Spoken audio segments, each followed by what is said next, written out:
What does a heart attack look like? Grabbing the left arm, searing, stabbing chest pain? Well, yes, but not always, especially if you're a woman. We've known for years that there are gender differences in how heart attacks present, but that didn't mean that Launceston woman Sandra Comer recognised a heart attack when it was happening to her. The first symptom that I felt was breathlessness, because my partner and I walk every day for at least 45 minutes. And this particular day, I couldn't get around one circuit without stopping. The next day, I had a funny pain across my chest, but it was one pain in like the whole of the day. Third day, I had another set of pain go across my chest. I did go to hospital that day. They asked me lots of questions. They did a couple of tests. The doctor said, look, we can't find anything. We went home. The next day, the whole day, I felt nauseous. I was lethargic. Day 5, I got up and this pain just went from my right-hand side. It just went right across my chest and it grabbed on the left-hand side.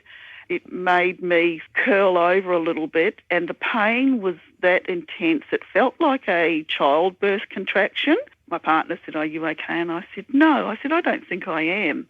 Trotted off to hospital. This time they said, well, we'll put you in a bed in ER for observation. And then all of a sudden, I felt this really sharp, it was more electric pain go across my chest. And it just kept going and going, and she put an ECG on me. In the background, I heard something like code blue, and somebody says, oh, there's a heart attack going on. Oh. And I turned to my partner and I said, oh, God. I said, gosh, some poor bugger's having a heart attack.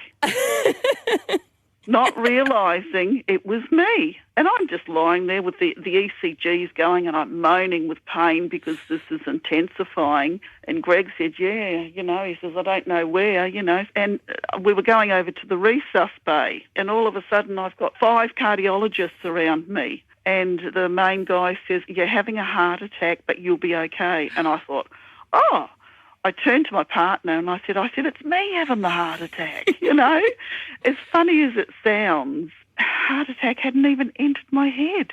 I'd had what they call a Widowmaker, and everybody tells me how lucky I was to be in the emergency department when I had my heart attack. One of the cardiologists said to me, no, he said, you're not lucky. He said, you listened to your body. Your body was telling you there was something wrong and you got yourself to hospital. That's Sandra Comer, who had a so-called Widowmaker heart attack in July last year.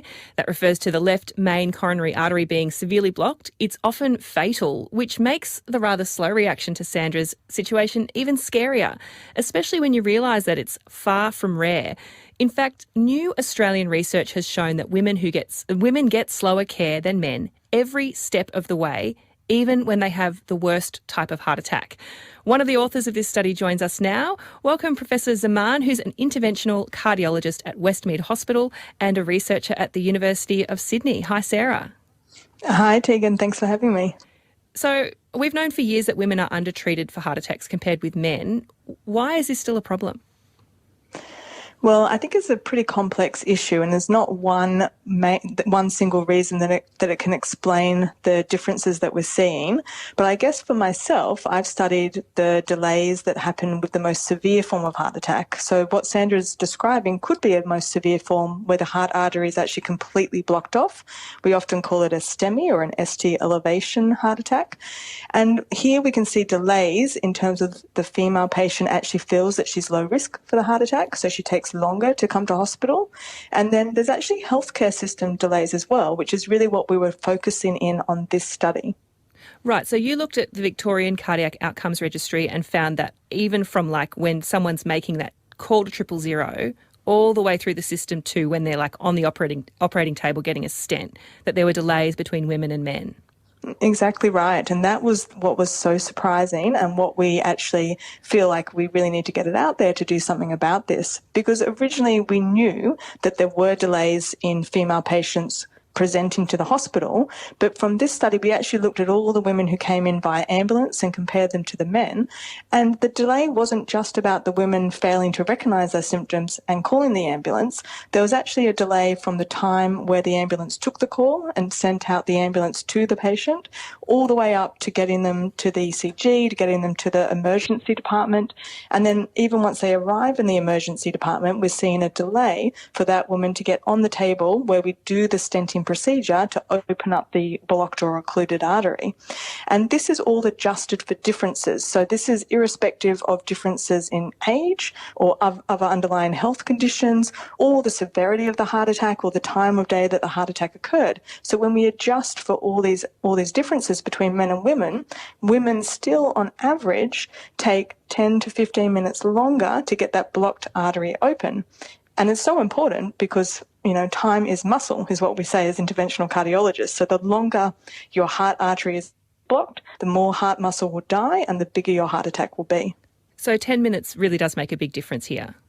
And 10 minutes makes a huge difference, but keep in mind that is an average delay of 10 minutes across the spectrum. So in some women we're seeing much, much larger delays. We're talking half an hour to hours. Obviously in some women there's lesser delays, but the 10 minutes was the average delay after adjusting for all those confounders. Right, so it feels like we've got to train everyone, women in the general public, but then also like ambulance dispatchers and paramedics and ER staff, not just cardiologists who are like the finish line here. Exactly right, yeah. And I think as cardiologists we've started to recognise this because there's lots of publications that pretty much say the same thing, that perhaps there is a bit of a healthcare bias in recognising our female patients when they present with chest pain.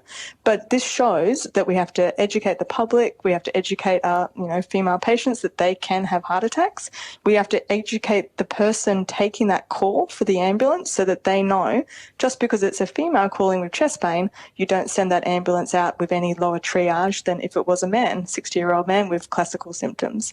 And then it goes through. We need to continually educate paramedics and healthcare providers that potentially there is some form of unconscious bias that's contributing to this delay.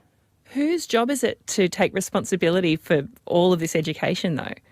Yeah, that's a really good question. In terms of the patient and the public education, we have organisations that do take it upon themselves. The National Heart Foundation, for instance, has done a fantastic job of specifically targeting campaigns for women. But the other education, it's very state-based. So, for instance, we looked at Ambulance Victoria. So it would have to be upon Ambulance Victoria then to take this study back and use it to educate their paramedics. And same with the healthcare system. It's very hard to mandate an education Australia-wide.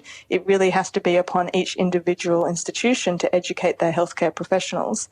But I guess what you could do is you could ingrain it into the medical system. So during medical school, we actually give medical students education about the potential for bias and how it can impact our patients.